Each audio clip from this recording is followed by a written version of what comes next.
Continuando con la presentación de VIH, ahora vamos a hablar de la transmisión. Entonces, el factor más importante, pues sí, es la carga viral. La carga viral que esté presente no solamente en sangre, sino también a nivel del semen y a nivel de la mucosa vaginal y de las secreciones vaginales. Se consideran factores de riesgo independientes. Otros factores que influyen en la transmisión son la presencia de otras enfermedades de transmisión sexual, la promiscuidad, la gestación, la presencia o de sexo anal. Esto es más común en hombres con sexo con hombres y el uso de drogas. En cuanto a la transmisión perinatal, la transmisión madre a hijo, como ya hemos mencionado en uno de los videos anteriores, es, oscila entre el 25 al 35%, pero siendo un poco más amplios puede ser entre el 13 y el 43%, obviamente sin ninguna intervención. Sin ninguna intervención, el 60 al 70% de las transmisiones ocurren en el momento del nacimiento. Si nosotros seguimos administrando o permitiendo la lactancia materna, pudiera llegar a ser también un mecanismo que explica el 30-40% de los casos, mientras que la infección intrauterina es cercana al 10%. Si nosotros comparamos acá los niños que están alimentados por fórmula, a los cuales se les prohíbe la lactancia materna, en comparación con los niños que son alimentados con leche materna, tenemos que, en el caso de los niños que son alimentados con fórmula, solamente vamos a tener el periodo antenatal y el periodo intraparto. No va a haber el periodo posparto, que es básicamente explicado por la lactancia materna.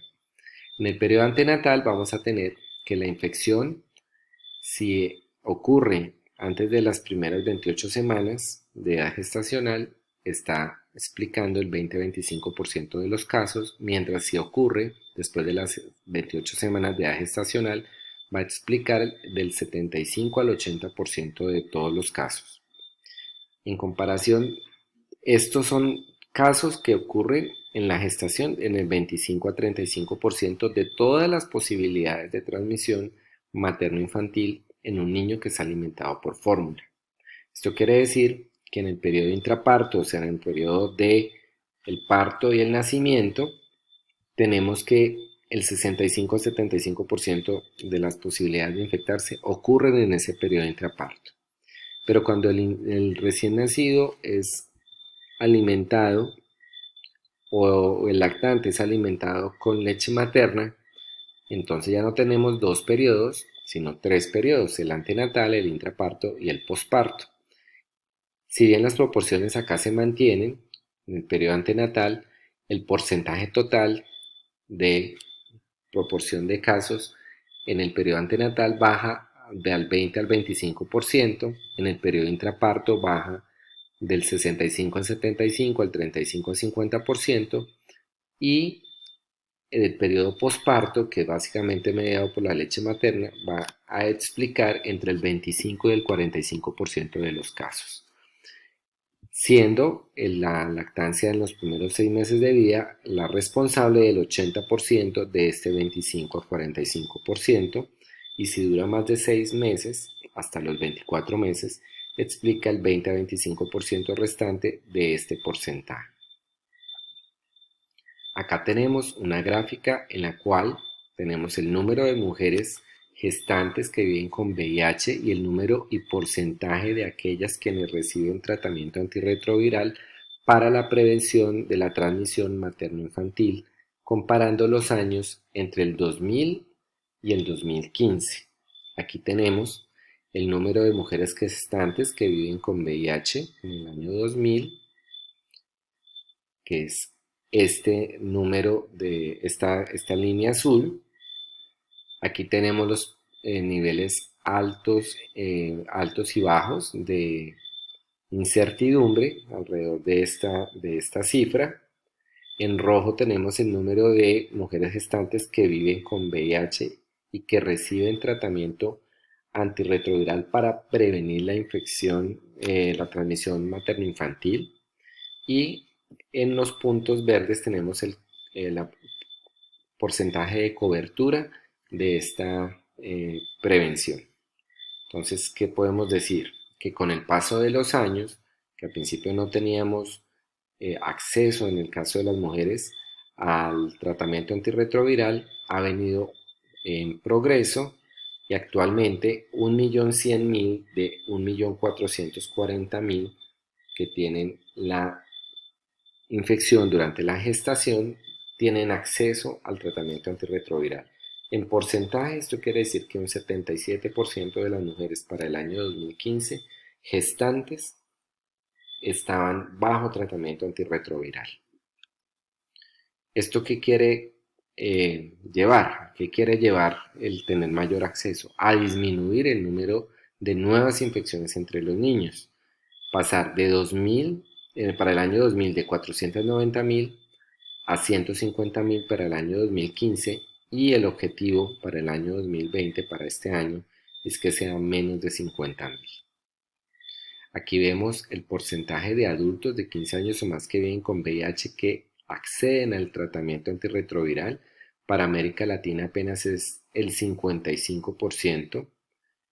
De los niños entre 0 y 14 años que viven con VIH que acceden al tratamiento antirretroviral está en el 64% y el porcentaje de mujeres gestantes que acceden a medicinas antirretrovirales para prevenir la transmisión materno-infantil en nuestra área de Latinoamérica y el Caribe está en el 88%.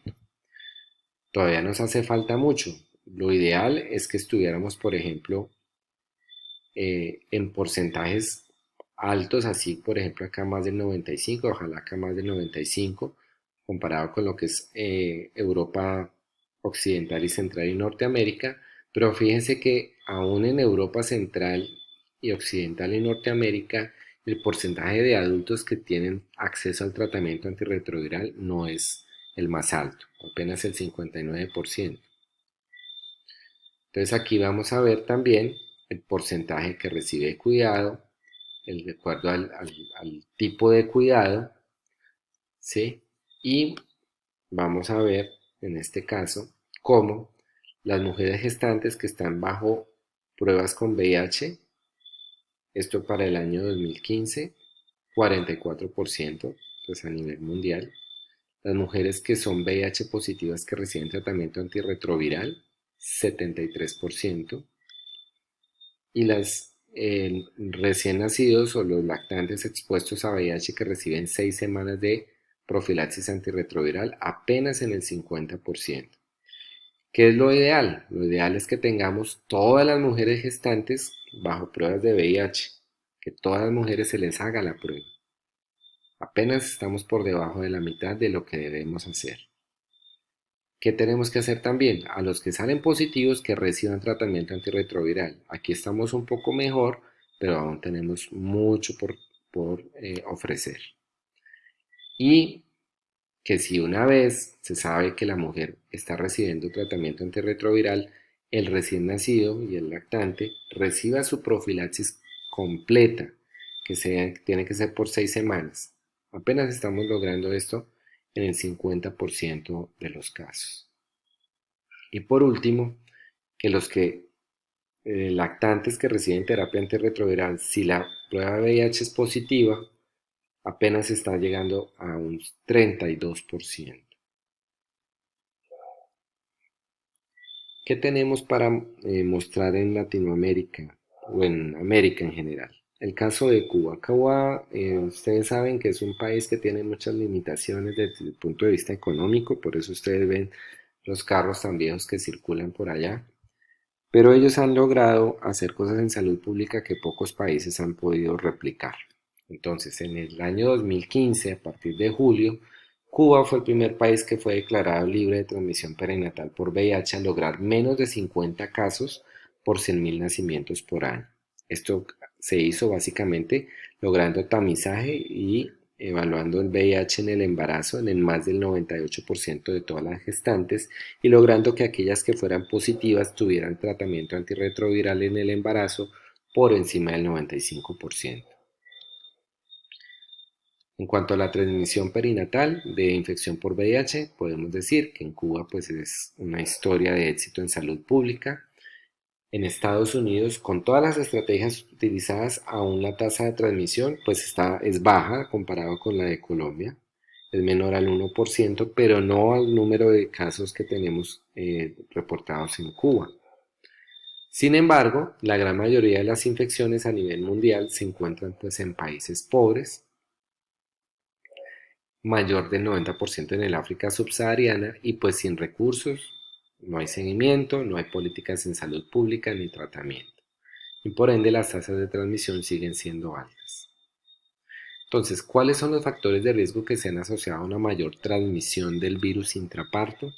Depende. Entonces aquí tenemos factores maternos, factores propios del virus, factores obstétricos y factores fetales.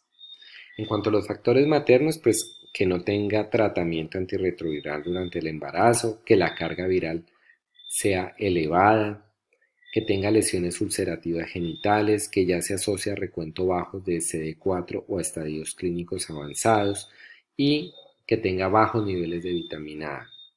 En cuanto a los factores de riesgo virológicos, pues ya lo habíamos mencionado, es más comprometedor y más severo la infección por VIH-1 frente al VIH-2 y también si las cepas virales tienen tropismo por macrófagos y monocitos, pues va a ser mayor el bloqueo del sistema inmune que si solamente bloquea los linfocitos TSD4.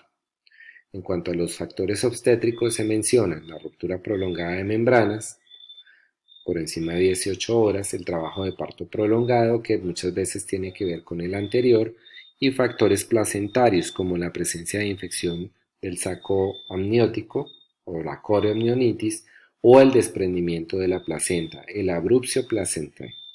¿Por qué es importante esto? Porque si se desprende la placenta del lecho uterino hay alta probabilidad de contaminación de la sangre de la madre con la del feto y puede aumentar por ende la infección en el feto.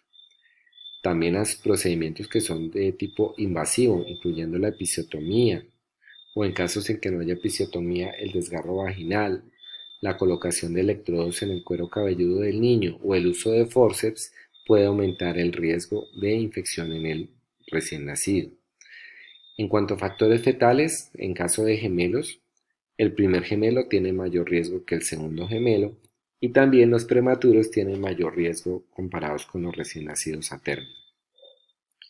La estrategia de la prevención de transmisión materno-infantil, que es lo que traduce, el objetivo básico es que sea una transmisión menor al 2%. Ya dijimos que Cuba tiene menos de 50 casos por 100.000, Estados Unidos tiene una transmisión menor al 1%, pero el objetivo para los demás países es que sea menor al 2%. Entonces, ¿qué es lo que tenemos que hacer? Diagnóstico en todos los controles prenatales de las madres gestantes.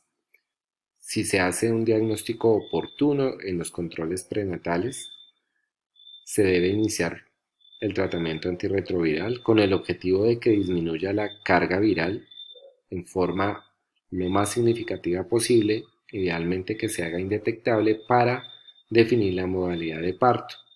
Según la Organización Mundial de la Salud, si la carga viral está por debajo de 1000 copias, puede facilitarse el parto por vía vaginal y si está por encima de ese valor tiene que ser parto por cesárea. Y de acuerdo a la modalidad de parto, pues vamos a escoger también la profilaxis antirretroviral y pues también vamos a evaluar qué medicamentos debe recibir la madre luego de que termine el momento del nacimiento. Aquí vemos la probabilidad estimada de infectarse por VIH de una fuente de infección. Esto es muy importante que lo revisemos. El tipo de exposición ya sea parenteral o sexual.